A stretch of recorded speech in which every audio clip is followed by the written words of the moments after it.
জামাতের কাছে বিএনপি সরকার অনুনয় বিনয় শুরু করেছে এবং বিএনপি জামাতের কাছে অনুনয় বিনয় করে তারা নিজেরা ঘোষণা দিচ্ছে যে না, বিএনপি সরকার অক্ষরে অক্ষরে জুলাই সনদ বাস্তবায়ন করবে। দর্শক, মুক্তিযুদ্ধ বিষয়ক মন্ত্রীর বক্তব্য, সরকারি ও বিরোধী দল মিলেই জুলাই সনদ অক্ষরে অক্ষরে বাস্তবায়ন করতে চাই, এই কথার তাৎপর্য কি? আবার আমার শ্রদ্ধেয় বড় ভাই, কাছের বড় ভাই সুলতান সালাউদ্দিন টুকু ভাই, মাননীয় মন্ত্রী, তিনিও বলছেন যে আমরা অক্ষরে অক্ষরে জুলাই সনদ বাস্তবায়ন করব, জুলাই সনদের সবগুলো অঙ্গীকার বাস্তবায়ন করব। এখন বিরোধী দল মিলেই জুলাই সনদ বাস্তবায়ন করবে, এই কথার তাৎপর্য কি? অনেকগুলো তাৎপর্য। নাম্বার ওয়ান, সরকারি দল বিরোধী দল উপরে উপরে বিরোধীতে থাকলেও তারা মৌলিক জায়গায় এখন ঐক্যবদ্ধ আছে, এই জন্য সরকারি দল বিরোধী দল মিলে কথা বলতে পারছে। আর আন্ডারস্ট্যান্ডিং থাকলেও একদম পুরোপুরি আন্ডারস্ট্যান্ডিং কঠিন, বিরোধী দল যে কোনো সময় বেঁকে বসতে পারে। সরকারি দলের বেঁকে বসার চাইতে বিরোধী দলের বেঁকে বসাটা ইম্পর্টেন্ট। সরকারি দল সবসময় চাইবে যে বিরোধী দল আমাদের সাথে আন্ডারস্ট্যান্ডিং এ থাকুক, আমরা শান্তিতে দেশ চালাই, কিন্তু বিরোধী দল চাইবে যে না, আমরা আন্দোলন করবো, কারণ আন্দোলন না করলে বিরোধী দলের সাংগঠনিক গতিশীলতা বাড়ে না, তাদের ওয়ার্ম আপ হয় না। এই জন্য জামাত কখন বেঁকে বসে, এটা একটা প্রশ্ন। তো এই জায়গায় যেহেতু অলরেডি একটা ইখতিলাফ তৈরি হয়েছে, in spite of having huge understanding, ইখতিলাফ হচ্ছে যে বিএনপি সংবিধান সংস্কার করতে যাচ্ছে, সংবিধান সংশোধন করতে যাচ্ছে। বিএনপি সংবিধান সংশোধনের উদ্দেশ্যে বিশেষ কমিটি গঠন করেছে, সংসদীয় বিশেষ কমিটি। আর জামাত ইসলামী এই জায়গায় গুরুতর আপত্তি জানিয়েছে। তারা বলছে না, সংবিধান সংশোধন বলতে কোনো কথা নেই, এটা জুলাই চেতনার পরিপন্থী, জুলাই সনদ পরিপন্থী। জুলাই সনদে সংবিধান সংস্কারের কথা বলা হয়েছে, এমনকি বিএনপির ৩১ দফাতেও সংবিধান সংস্কারের কথা বলা হয়েছে। অতএব সংবিধান সংস্কার পরিষদের সদস্য হিসেবে শপথ নিতে হবে, এটা হচ্ছে জামাতের বক্তব্য। এখন এই জায়গায় কিন্তু সম্পূর্ণ উল্টো মেরুতে আছে। এখন বিএনপি জুলাই সনদ বাস্তবায়ন করতে যাচ্ছে সংবিধান সংশোধনের মধ্য দিয়ে, আর জামাত সংশোধনে রাজিই না। এমনকি সংশোধনের জন্য যে বিশেষ কমিটি গঠন করা হয়েছে, ১৭ সদস্য বিশিষ্ট কমিটি থাকার কথা, সেখানে জামাত অংশগ্রহণ না করায় কমিটি হয়েছে ১২ সদস্য বিশিষ্ট, সেখানে চরমোনাইকেও রাখা হয়েছে। তো দর্শক, এই জায়গায় বিএনপি কিভাবে জামাতকে বাদ দিয়ে, জামাত যেহেতু ওয়াক আউট করেছে, কমিটিতে নাই, জামাতকে বাদ দিয়ে কিভাবে জুলাই সনদ বাস্তবায়ন করবে? এটা সম্ভব না। আর জামাত তো রাজপথে আন্দোলন করছে, এটাও বা সামাল দিবে কিভাবে? এই জন্যে এই কথা বলেছে মাননীয় মুক্তিযুদ্ধ মন্ত্রী, যে সরকারি দল বিরোধী দল মিলেই আমরা করতে চাই, বিরোধী দল আপনারা আসেন প্লিজ। সালাউদ্দিন আহমেদ নানান মাধ্যমে জামাতকে অনুরোধ করছে যে আসেন। তবে এখানে বিএনপি এখন বিশ্বাস করে যে জামাতকে কনভিন্স করে রাখা সম্ভব। আর জামাত এখন সংবিধান সংশোধন প্রক্রিয়াটায় হয়তো কমিটিতে সরাসরি আসবে না, কিন্তু জামাতকে বাদ দিয়েই একপাক্ষিকভাবে হলো, যেহেতু বিএনপির ব্রুট মেজরিটি আছে, সংবিধান সংশোধন হয়ে যাবে। জামাতের ঠেকানোর তার সক্ষমতা নেই, কিন্তু সংবিধান সংশোধনটা হওয়ার পর ঠিকই আবার জামাত বিএনপি একসাথে বাকি কাজ জুলাই সনদ বাস্তবায়ন করবে, এরকম একটা সম্ভাবনা আছে।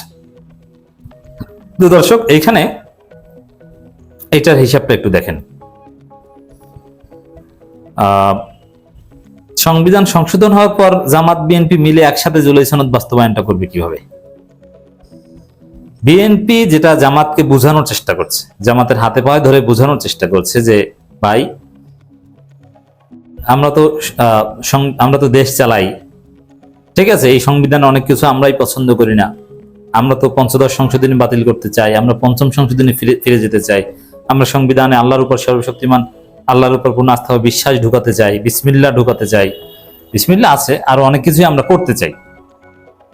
আমরা সেই পঞ্চম সংশোধনের যুগে ফিরে যেতে চাই, যেটা আপনারা পছন্দ করেন, যেটা জিয়াউর রহমান করেছিল, এটাই করতে চাই। কিন্তু যেহেতু সংবিধানের রেফারেন্স দিয়ে নির্বাচন হয়েছে বা অনেক কিছুই হয়েছে, সংবিধান অনুযায়ী পার্লামেন্টের সভা আহ্বান করা হয়েছে, সংবিধান দেখে দেখেই তো আমরা শপথ নিয়েছি। অতএব এখানে পরবর্তীতে জটিলতা হতে পারে। আমরা বরং সাংবিধানিক প্রক্রিয়ায় সংবিধানটা সংশোধন করি, যেহেতু সংবিধান সংস্কার পরিষদের মাধ্যমে, এটা সংবিধান নাই, আমরা এই সাংবিধানিক প্রক্রিয়ায় প্রথমে সংবিধান সংশোধন করব, সংশোধন করে তারপরে সংস্কার বা এই সংস্কার পরিষদ, এগুলো সংশোধন করে আমরা সংবিধানে ঢুকাই। আসেন, আপনারা আসেন, প্লিজ আসেন, প্লিজ বলছে। আপনারা যেটা বলছেন এটা বলেন, আমাদেরকে বলেন কমিটিতে এসে। আমরা সংবিধান সংস্কার পরিষদ, ওই সংস্কার পরিষদের শপথ নেওয়া, এগুলো যেহেতু এখন নাই, আর জুলাই সনদে থাকলে তো এটা সাংবিধানিক হয় না, এইটা আমরা সংবিধান সংশোধন করে সাংবিধানিক প্রক্রিয়ায় ঢুকাই, তারপরে আমরা এই জুলাই সনদ ওইভাবে বাস্তবায়ন করি এবং সংবিধান সংস্কার করি সংস্কার পরিষদের মাধ্যমে। এইভাবে জামাতকে বোঝানোর চেষ্টা করছে। এতে কি হবে? এতে বিএনপি বলছে যে আমরা সংবিধান লঙ্ঘন করে কাজ করেছি, এই প্রশ্নও তো কেউ তুলতে পারবে না ভবিষ্যতে। আবার জাস্ট সংবিধান সংশোধন, যেটা একটা সাময়িক বিষয়, কারণ এটা আদালত চাইলেই বাতিল করে দিতে পারে, সেটাও থাকলো না, কারণ আমরা তো সংবিধান সংশোধন করে তারপর সংস্কার পরিষদের মাধ্যমে স্থায়ীভাবে সংবিধান গ্রহণ করব, যেটা আদালতে হাত দিতে পারবে না, কারণ সংস্কার পরিষদের বিরুদ্ধে আদালত কিছু বলতে পারে না। কিন্তু পার্লামেন্টারিয়ান এই প্রক্রিয়ায় যদি কিছু বলে, তার উপরে গার্ডিয়ান হচ্ছে সুপ্রিম কোর্ট, তারা চাইলে অবৈধ ঘোষণা করে দিতে পারে কোনো সংশোধনী। তো একটা সুযোগ থাক না। বিএনপির যুক্তিটা কিন্তু খারাপ না, বিএনপির যুক্তি মজবুত এবং ভালো। তবে আদৌ কি বিএনপি করবে? সংশোধন পর্যন্ত সীমাবদ্ধ থেকে যদি বিএনপি চুপসে যায়, তো সংশোধনের পর যদি সত্যিকার অর্থে সংবিধান সংশোধন করার পর যদি বিএনপি সংবিধান সংস্কার পরিষদের সদস্য হিসেবে শপথ নেয় এবং এই সংবিধান সংস্কার পরিষদ এটা যদি সংবিধানে ঢোকায়, তারপরে যদি জুলাই সনদ পুরোপুরি ভাবে বাস্তবায়ন করে, তাহলে অবশ্যই এটা ভেরি গুড। কিন্তু এটা বিএনপি আদৌ করবে কিনা জামাত এই আস্থা রাখতে পারছে না। কিন্তু বিএনপি বোঝানোর চেষ্টা করছে যে ভাই আসলে আমরা একসাথে করি, এইভাবেই করব। তবে এখানে বিএনপি সুনির্দিষ্ট কমিটমেন্ট দিচ্ছে না, তারা বলছে যদি প্রয়োজন হয় তখন আমরা করব। কিন্তু এটা যে করবেই, এই রোডম্যাপ বিএনপি ক্লিয়ারলি পার্লামেন্টে স্পষ্টভাবে ঘোষণা করলে একটা কথা ছিল, কিন্তু তারা এমবিগিয়াসলি বলছে যে যদি দরকার হয় তখন দেখা যাবে। কিন্তু আপনাদের ইতিহাস তো প্রতারণার ইতিহাস, আপনারা বলেন একটা করেন একটা, কথা দিয়ে কথা রাখেন না। আপনারা জুলাই সনদের প্রতি আন্তরিক না। আপনারা কেউ কেউ বলছেন জুলাই সনদ আননেসেসারি।